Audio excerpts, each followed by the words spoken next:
ابن عباس رضي الله عنه بيسأل النبي صلى الله عليه وسلم بيقول له: أي جلسائنا خير يا رسول الله؟ إيه أفضل ناس نقعد معاهم؟ يعني مين اللي أقعد مع مين من الآخر؟ يعني أقعد مع مين؟ عشان خاطر أقعد مع الصاحب اللي قدامي ده لازم يكون في شوية حاجات كده بتخليني أروح أقعد معاه. طب إيه بقى الحاجات دي؟ فالنبي صلى الله عليه وسلم قال: من ذكركم الله رؤيته. أنت تشوفه كده يفكرك بربنا.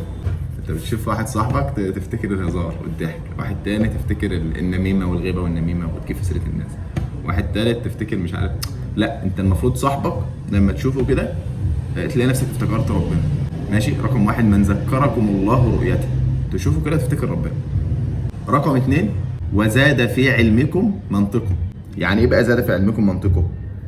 هو لما بيتكلم معاك انت بتستفيد، سواء في الدنيا او في الدين، والافضل في الدين يعني. انت بس هو يتكلم معاك شويه وتبداوا تتكلموا تلاقي نفسك بتتعلم معلومات جديده، بيضيف لك معلومات جديده، وانت بتضيف له انت كمان برضه معلومات جديده، فالموضوع ايه؟ متبادل.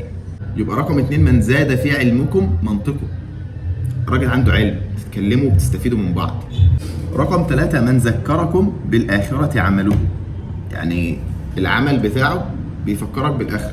اللي مثلا انتوا قاعدين يقول لك ايه، ما تيجي نصلي ركعتين قيام، لو انتوا مثلا قاعدين في البيت ولا بتاع، لا ما تيجي نصلي ركعتين قيام سوا، ما تيجي نفتح المصحف نقرا شويه قران، ما تيجي نفتح صفحه قران ونتدبر الصفحه ديت ونعرف معناها ايه وناخد المعاني اللي فيها.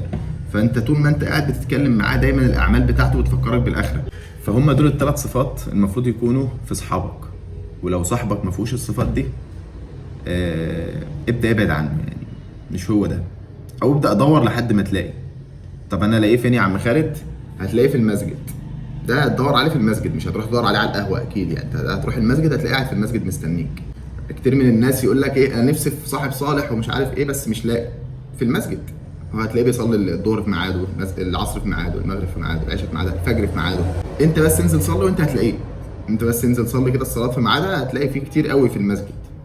ابدا اتعرف عليهم واتكلم معاهم، شوف بيفكروا ازاي، بيتعاملوا مع الدنيا ازاي، كلام من ده. وابدا بقى اتعرف عليهم. والكلام للبنات برضو، انت كمان برضو عايزه صاحبه صالحه كده، بص عليهم في الكليه او في المدرسه، هتلاقي مثلا واحده مختمره، هتلاقي واحده مثلا لابسه نقاب، هتلاقي واحده مثلا ما بتتكلمش مع شباب.